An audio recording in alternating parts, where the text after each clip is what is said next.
बीते दिनों जब यूजीसी ने एमफिल में छात्रों की एडमिशन न लेने की बात कही तो मेरे घर में 12वीं में पढ़ रही एक बच्ची ने पूछा कि एमफिल क्या होता है। तब मैंने उसे बताया कि जब तुम इंटर करके ग्रेजुएशन करोगी, फिर उसके बाद पोस्ट ग्रेजुएशन की डिग्री लोगी, तब तुम्हारे पास दो ऑप्शन होंगे, पहला पीएचडी करो या फिर दूसरा एमफिल में एडमिशन ले लो। हाँ, कुछ कॉलेज ऐसे भी हैं जो ग्रेजुएशन के बाद सीधे एमफिल में एडमिशन दे सकते हैं। तब उसने पूछा कि पीएचडी और एमफिल बराबर के कोर्स हैं, तो मैंने कहा नहीं। फिर मैंने उसे इसके बीच का अंतर समझाया। हम आगे विस्तार से आपको भी ये अंतर समझाएंगे, लेकिन उसके पहले जान लेते हैं कि खबर क्या है।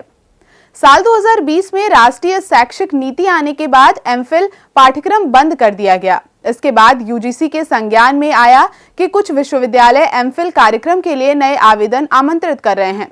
इसी मुद्दे को गंभीरता से लेते हुए यूजीसी के अध्यक्ष प्रोफेसर एम जगदीश कुमार ने बीते 27 दिसंबर को विश्वविद्यालयों से 2024 और 25 सत्र के लिए प्रवेश रोकने के लिए तत्काल कदम उठाने को कहा है। साथ ही देश भर के सभी छात्रों को इस संबंध में सतर्क रहने की सलाह भी दी है। इस तरह से अब कोई भी भारतीय विश्वविद्यालय छात्रों को एमफिल की डिग्री या कोर्स ऑफर नहीं कर पाएगा। हालांकि इसका असर पहले से एमफिल कर रहे छात्रों पर नहीं पड़ेगा। लौटते हैं अपने असल मुद्दे की ओर कि पीएचडी और एमफिल में क्या डिफरेंस है।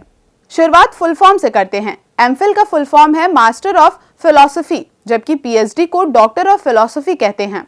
इस तरह से एमफिल 2 साल का पोस्ट ग्रेजुएशन कोर्स है, जबकि पीएचडी पोस्ट ग्रेजुएशन के बाद किए जाने वाला रिसर्च प्रोग्राम है, जिसमें रिसर्च करने का टाइम 3 साल से ऊपर का होता है। हालांकि एमफिल के लिए कुछ कॉलेज अपना एंट्रेंस एग्जाम करवाते हैं। इस तरह से एमफिल के बाद छात्र पीएचडी प्रोग्राम में एडमिशन लेने के लिए पात्र माने जाते हैं।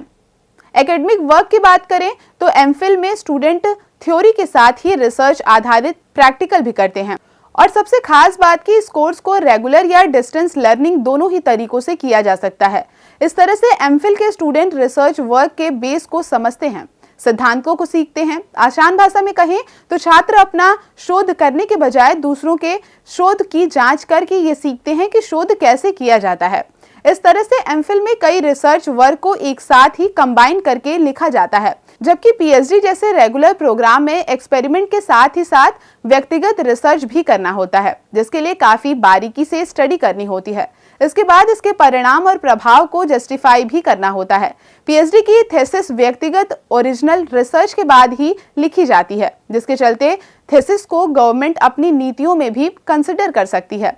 इसके अलावा पीएचडी आमतौर पर ऐसे शिक्षाविद के अंडर में की जाती है जो किसी विश्वविद्यालय या इंस्टीट्यूट में कार्यरत और जिसके पास पीएचडी उम्मीदवार का मार्गदर्शन करने के लिए पर्याप्त शोध अनुभव होता है। अभी तक कई विश्वविद्यालय एमफिल को पीएचडी के रिप्लेसमेंट के तौर पर देखते थे, जिसके चलते ये जारी थी। अब 2020 की शिक्षा नीति ने कई पाठ्यक्रम में परिवर्तन किया है, जिसके चलते इसे कैंसिल कर दिया गया है। तो आज के इस कार्यक्रम में बस इतना ही। मिलते हैं अन्य जानकारियों के साथ, तब तक मुझे दीजिए इजाजत। नमस्कार।